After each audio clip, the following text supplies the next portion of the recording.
It started like any other productive Saturday morning. The sun was shining with just the right warmth to make working outdoors feel satisfying instead of sweaty. I had my coffee, a list of chores, and the quiet hum of a suburban neighborhood that had just barely started waking up. Birds chirped over distant lawnmowers. Sprinklers clicked across neatly trimmed grass. It was the kind of day you hoped for when you bought a house in a nice neighborhood. But I never expected that by noon, 2 squad cars would be parked in front of my house. My name is Marcus Daniels, and the only thing I was guilty of that morning was draining my pool. Now, this wasn't some act of rebellion or negligence. I wasn't dumping bleach into a river or turning my backyard into a swamp. My pool had gotten a little gross leaf litter, a murky green tint, and the faint odor of stagnation when the breeze shifted just right. After months of telling myself I'd get to it next week, I finally grabbed my tools, rolled out the hoses, and began draining. Before I even touched the valve, I checked everything. And I mean everything. I read over the HOA guidelines like it was a final exam. I scanned the city's ordinances for anything about water disposal. I even called the municipal utilities office to confirm what kind of drainage was permitted. The rules were simple. As long as the water was filtered, no chemicals were dumped, and I didn't flood anyone's yard or the streets, I was fine. I was proud of myself. Responsible, methodical, by the book. The setup was clean hoses routed properly into the stormwater system. No mess, no leaks. I even used a submersible filter pump just to be extra safe. But in a neighborhood like mine, that kind of responsibility doesn't always matter, especially when someone has a personal grudge. Enter Diane Langford. Diane wasn't officially in charge of the HOA, but she might as well have been. Mid-50s, early graying bob, always dressed like she was one nosy glance away from calling a town hall meeting. She had a little Pomeranian named Biscuit that she walked no less than 6 times a day, each walk suspiciously timed to occur right around the same neighbors' yards. Clipboard, phone in hand, half smile like she knew something you didn't. You know the type. I'd lived in the neighborhood for 4 years. I kept my lawn trimmed, painted my mailbox, attended the occasional HOA meeting. But I never got on Diane's good side, probably because I didn't try. About an hour into draining, just as the water dipped past halfway, I heard the familiar crunch of gravel and the shrill yap of Biscuit. I looked up, and, sure enough, Diane was peering through my wooden fence slats like she was casing a crime scene. She didn't say anything at first, just stood there, arms folded, eyes narrowed, lips pursed into a line so tight it could cut glass. I gave her a polite nod, trying not to look smug or irritated, just neighborly enough to defuse any confrontation. Then I went back to work. But Diane didn't leave. A few minutes later, I heard the latch on my side gate creak open. Without permission, without knocking, she let herself into my yard like she owned it. "Excuse me," she snapped, her phone already aimed like a weapon, recording me. "What exactly do you think you're doing?" Her tone made it sound like I was digging a tunnel under the subdivision. I calmly turned off the pump and faced her. "Draining my pool. It's overdue for cleaning. Everything's been cleared with the city, and I checked the HOA guidelines. I'm not breaking any rules." She squinted at the drainage hose. "You're pouring toxic waste into the public sewer." "It's just water," I replied, gesturing to the pump's filtration unit. "No chemicals. No chlorine since last month.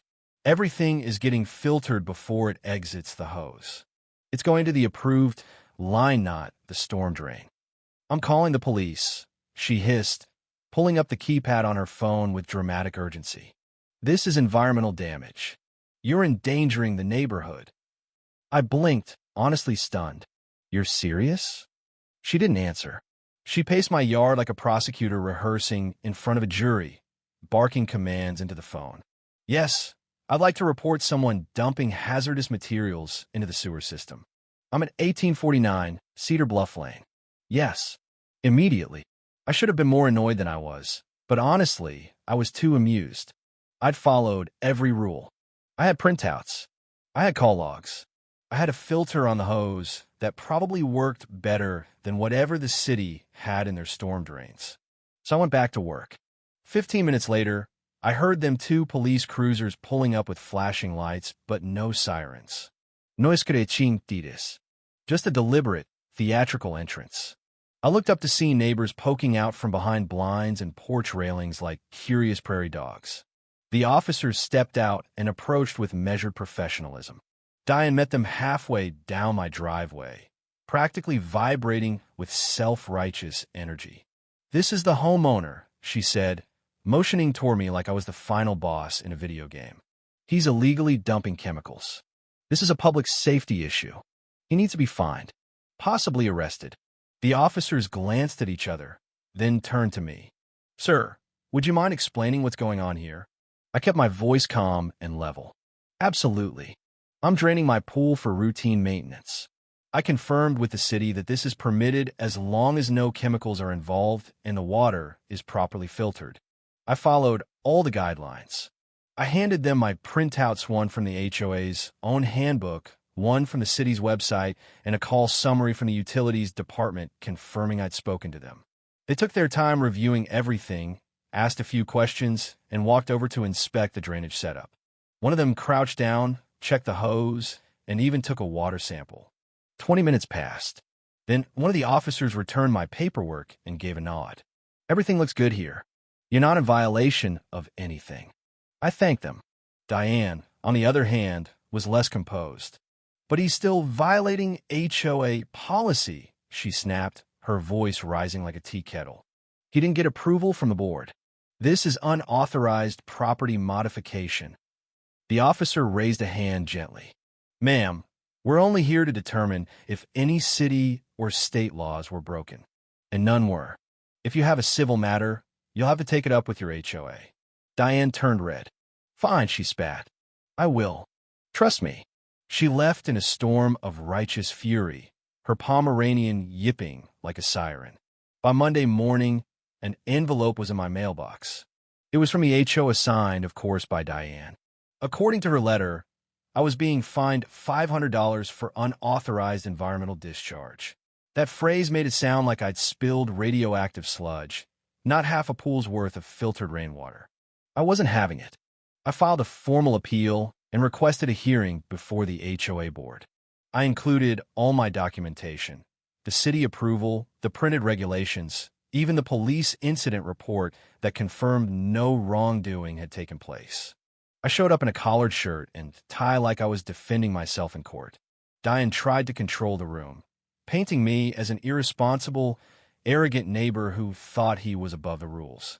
She waved around fuzzy evidence on her phone and claimed I'd set a dangerous precedent for the entire neighborhood. But facts are funny things. They tend to shut nonsense down quickly. Once I presented everything, including confirmation from the city engineer about proper disposal methods, the other board members looked noticeably unimpressed with Diane's theatrics. They dismissed the fine immediately. One even apologized on behalf of the board for the inconvenience. But that wasn't the best part. The spectacle had drawn attention. Several neighbors who had grown tired of Diane's power-tripping ways started showing up to meetings. A small but determined group began organizing around the next HOA election. 3 months later, Diane was voted off the board. The neighborhood changed after that. People smiled more. Conversations happened without whispers. I refilled my pool with zero drama. Sometimes I caught neighbors nodding as they walked past, like I'd done something more than clean out some water I'd cleaned out a problem. The next time I drained the pool, I invited a few folks over. Made lemonade. Turned it into a backyard hangout. No cops, no shouting, no Pomeranians barking at the moon. Just community, and the quiet satisfaction of knowing that sometimes doing the right thing, even when it's boring and bureaucratic, can be enough to turn the tide. Not just in your backyard, but in your neighborhood. And it starts with standing your ground, even if all you're doing is draining a pool.